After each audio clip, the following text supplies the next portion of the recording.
కష్టాలు వస్తుంటే తీర్చాల్సినటువంటి వాళ్ళు కథలు చెప్పుకుంటూ కహానీలు చెప్పుకుంటా సోషల్ మీడియాలో ఫేక్ ప్రచారాలు చేసుకుంటా ఇష్యూని డైవర్ట్ చేసే ఈ డ్రామా ఆర్టిస్టులు తప్ప తెలంగాణ కొరిగబెట్టేటోళ్ళు కాదు.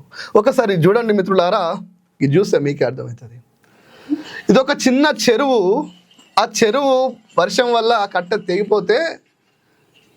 తెగిపోతే ఆగ మేఘాల మీద పేపర్లను పట్టుకొని ఇంటర్వ్యూలు ఇస్తూ ట్రాక్టర్ ఎక్కి చెరువుల పునరుద్ధరణకు యుద్ధ ప్రాతిపదికన చర్యలని ప్రతివత ముచ్చట్లు చెప్పిండు. తెలుగులో సామెత ఉంది, ప్రతివత పరమాన్నం వండితే తెల్లారదాకా సల్లారలేదట. ఆ ప్రతివత ఈ ప్రతివతనే. ఎవరు? ఉత్తమ్ కుమార్ రెడ్డి. ఈ ఉత్తమ్ కుమార్ రెడ్డి వాళ్ళ నియోజకవర్గంలో ఒక చిన్న చెరువు కట్టలేని సన్నాసి కాళేశ్వరం ప్రాజెక్టు గురించి మాట్లాడతాడట. కనీసం అర్థమవుతుందా? ప్రిపేర్ అయినా అర్థమవుతుందా అంటున్నా. అదేందో ఒకసారి పని చేసింది సాగర్ సిమెంట్ ఫ్యాక్టరీ, బిల్లు లేపింది కాంగ్రెస్ నాయకులు. నాణ్యతకు తూట్లు, చివరకు చెరువు కట్ట డ్యామేజు.